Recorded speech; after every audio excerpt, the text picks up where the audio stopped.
Going on, you guys? It is your boy Matt Talks Films, and I am back with another video. I am back with another review, and this time I'm talking about one of the worst movies of the year, in contrast to the previous video I just dropped, which hopefully is within the same day. Nobody 2. I just saw the worst movie of the year last night in a doubleheader. I saw Nobody 2 first in theaters, and then I saw another movie in theaters, Americana. The new movie I'm talking about is starring Sydney Sweeney, Paul Walter Hauser, and Halsey, which on paper is an okay cast. I am here to tell you this movie is certified dog shit. I just have to be honest, but let me preface my review with this sentiment because I honestly, deeply, and sincerely like agree with this sentiment I share. Filmmaking is hard. I've only ever done it on an elementary level, like when I was a young kid in film camp. I have never made a film as an adult, as a, as a young adult. And I just want to say, making films is hard. Filmmaking is hard. Making movies is hard. Everything that goes into it, whether it's in the production side, working with a production company, working with a company to release it in theaters, making a feature length film is hard. So bravo to anyone who can make a film, one, and bravo to anyone who can release it at a big level, which is releasing it in theaters. I am here to tell you, though, with that sentiment being said, this is one of the worst movies I've seen all year, despite the cast being somewhat noteworthy. The screenplay is bad. The dialogue is some of the worst dialogue you will ever hear this year. I mean, the dialogue is eye roll worthy and is laughable. I mean, the dialogue I heard in this movie was one, too on the nose, and two, just egregious, man. Egregious, egregious, egregious. This is clearly a movie and screenplay that thought it was smarter than it is. It is not. You can chalk this movie as a movie that tries to copy the nonlinear storytelling of Pulp Fiction, one of the greatest films of all time, my personal greatest film of all time. And you could chalk it up as a film that was inspired by Pulp Fiction that fails miserably. And I hate to be so blunt and honest because, yeah, the sentiment I just relayed to you guys was so sincere and honest about filmmaking and how hard it is, but it's hard not to be this blunt and mean about a film like this one. Americana is a disaster, and I'm probably one of the only people in America who will go see it in theaters. I was in a theater full of 5 people. Full of 5 people. One of the people one of the people in this theater left before the ending. They said, fuck this. I don't even need to see the ending. The rest of the people stayed in this theater but laughed at the last scene of this movie, which is generally one of the worst endings of the year. And let me tell you about this movie and the plot before we get further into it. When a rare Lakota ghost shirt falls into the black market in a small South Dakota town, the lives of local outsiders and outcasts violently intertwine. This won't be a long video, but that's the plot of this movie. I mean, this movie is out of order to start. Like, you see something that happens, and then you go back and forth in order, out of order. That's this movie, because it's trying to follow what Pulp Fiction did. It's trying to be a modern Western as well. Also, this movie is hard to grasp what year it takes place in. When I realized what year it takes place in is when a character uses a smartphone. But without that scene, I had no clue when this fucking movie takes place because one, the TVs look so old, and then two, it just feels like an older movie than it is, despite the faces in this movie being smartphone worthy. What I mean by that is, like, these faces look like they've seen smartphones. Whether that's Halsey's face, whether that's Sydney Sweeney's face, whether that's Paul Walter Hauser's face, they all look like they've seen smartphones. So actually, this movie is a modern Western, thankfully, because if it wasn't, it may be an even worse movie because you couldn't grasp what year this was if it wasn't for a smartphone. And even with the smartphone, I don't know what year it is. It could be 2025, it could be 2016, it could be 2012. They don't tell you, and frankly, it doesn't matter. Alright, let's talk about the performances here. Sydney Sweeney plays a speech impediment waitress who is also a singer, who is supposedly talented as a singer, as this movie tries to build up, so the payoff at the end could be fulfilling. Spoiler alert, not fulfilling. The end of this movie features Sydney Sweeney singing as she's driving off into the horizon, into her new journey, driving to Knoxville, and she's singing, and the whole movie they're building up. She's a great singer. She's saying it to Paul Walter Hauser's character. She's a great singer. She's a great singer. We're going to Knoxville to start this singing career. She doesn't sing until the final moment of this movie.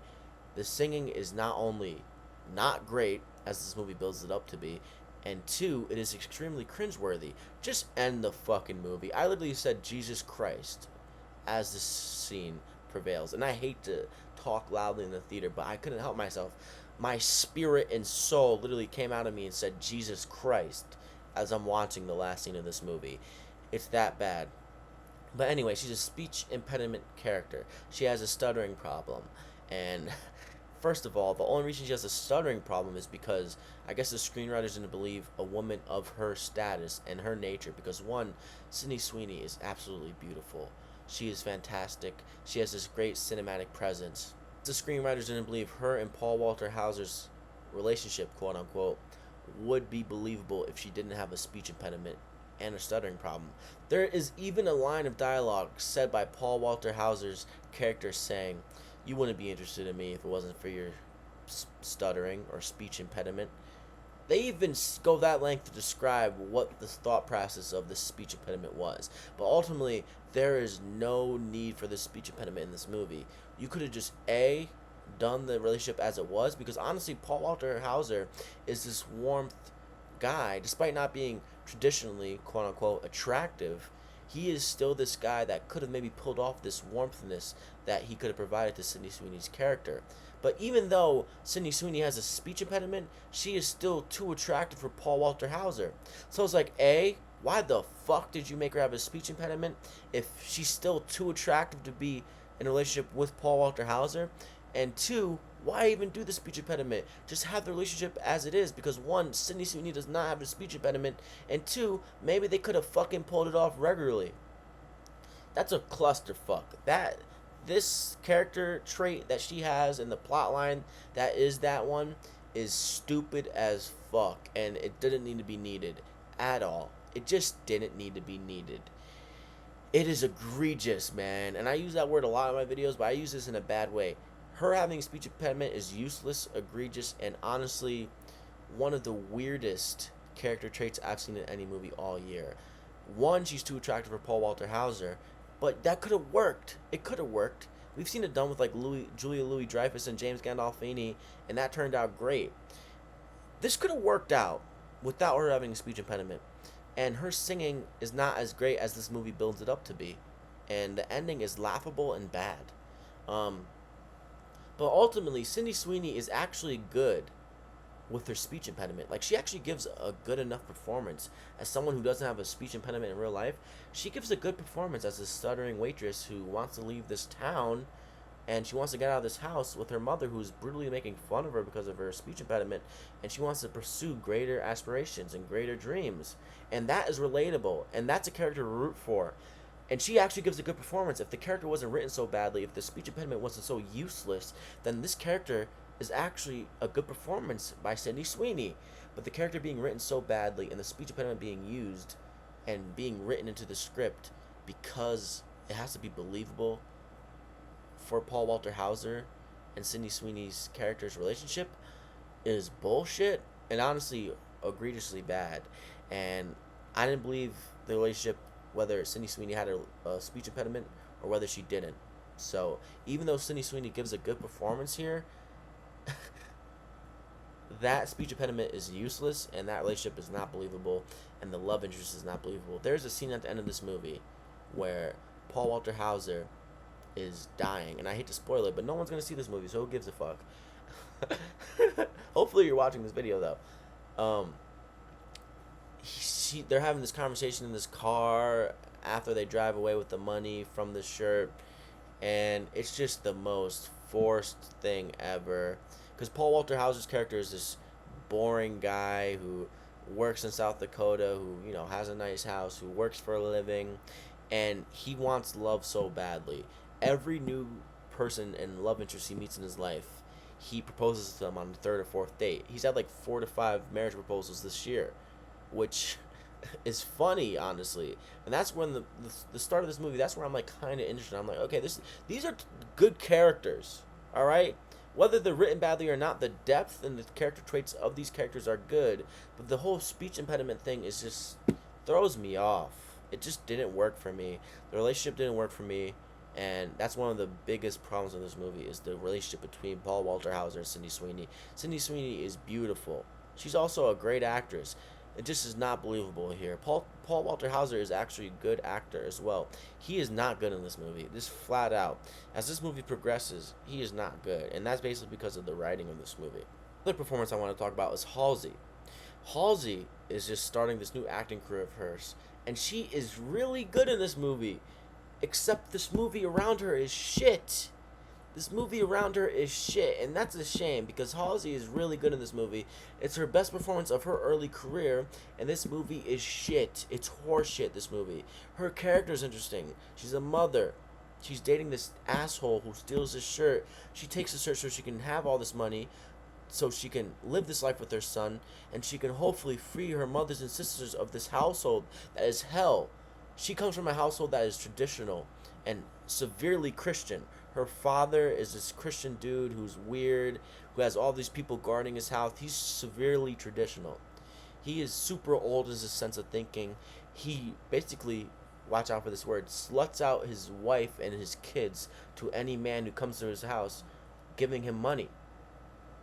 And that's a character to root for, and that's a family full of women to root for. You want to see this character get this money and move on with her life, and you also want to see her mother and her sisters freed from this god-forsaken house that is ass backwards. That's actually an interesting and good character. But the rest of this movie severely fails Halsey and that aspect of her character. Just completely fails Halsey. And it's a shame because I really enjoyed Halsey's performance in here. She actually might be the best performance in this movie alongside Sydney Sweeney. And that's a shame because the rest of this movie overshadows her. So the whole movie we see this whole adventure about this Lakota ghost shirt. And we see the Native Americans in this area trying to get it back.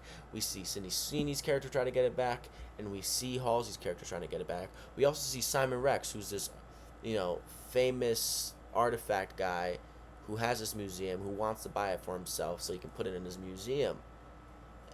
Simon Rex I like. He's alright here. He's fine. But the movie's screenplay and the structure and ultimately everything that goes into a good movie lets down everybody else. Because this movie relatively has good performances. Derek Kinky as this Native American is really good. He's funny, but the dialogue he's given is so bad. There's some dialogue said by him in this movie where I'm like palming my head watching. It's bad. Eric Dane from Euphoria. There's two people from Euphoria in this movie, Sydney Sweeney and then Eric Dane. He is good in this movie as this asshole who's dating Halsey, who has this shirt, who invaded this rich man's house to steal this shirt. He is good in this movie. Even Toby Huss, who's just in Weapons, he is good in this movie. He's a good actor, but the rest of this screenplay and the rest of this movie severely lets down this movie. The structure of it, the emotional moments are not good. The ultimate violence that takes place in this movie is extremely underwhelming. The whole time you're watching this movie, you're getting built up to this event that will take place over this shirt. Clashing of people, clashing of personalities, clashing of characters. All that is extremely underwhelming and bad. This movie is a mess. It's one of the worst movies of the year. Thank God there's been worse movies than this movie because War of Worlds, The Home featuring Pete Davidson and a couple others I'm forgetting because they've been so bad, are worse than this movie. Doesn't stop the fact that this is one of the worst movies of the year. It is egregious in every way. And sadly, the performances in this movie are actually good because there are good actors in this movie, but the movie itself lets it down. One, it's not an original structure, and it's not an original linear storytelling of the film. It's trying to copy the greatness of Pulp Fiction, and it miserably fails. This movie is bad in nearly every sense of the matter. This movie was Americana, starring Sydney Sweeney. I hope Sydney Sweeney starts to choose better projects because she is actually a good actress. She is just not all looks as people try to say. She is beautiful. She has a great cinematic presence, and she's actually a good actor. So please pick better projects, Sydney Sweeney, because Madam Web is horrible, and this is horrible as well. So please pick better projects. I beg, I beg, I beg, I beg. Please. Don't pick another role with a speech impediment. Despite you being good with the speech impediment, let someone who actually has a speech impediment take this role. Or let like casters of this movie, what the fuck? Sydney Sweeney is so beautiful. Even with a speech impediment, she's not believable with Paul Walter Hauser. Despite her being good with it, with the speech impediment. Yeah, this movie's bad. A waste of time. Don't go see it. Maybe watch it at home. Smoke some weed. Smoke a blunt. Smoke a spliff. Drink some alcohol. Watch this movie and laugh with it because this movie is bad. Maybe I'm saying it's too bad. Maybe I'm overhyping how bad this movie is, but that's how it felt for me, in my opinion. Watch this movie. Form your own opinion. It's your boy Matt Talks Films. I'll see you guys next week. I'll catch you guys soon.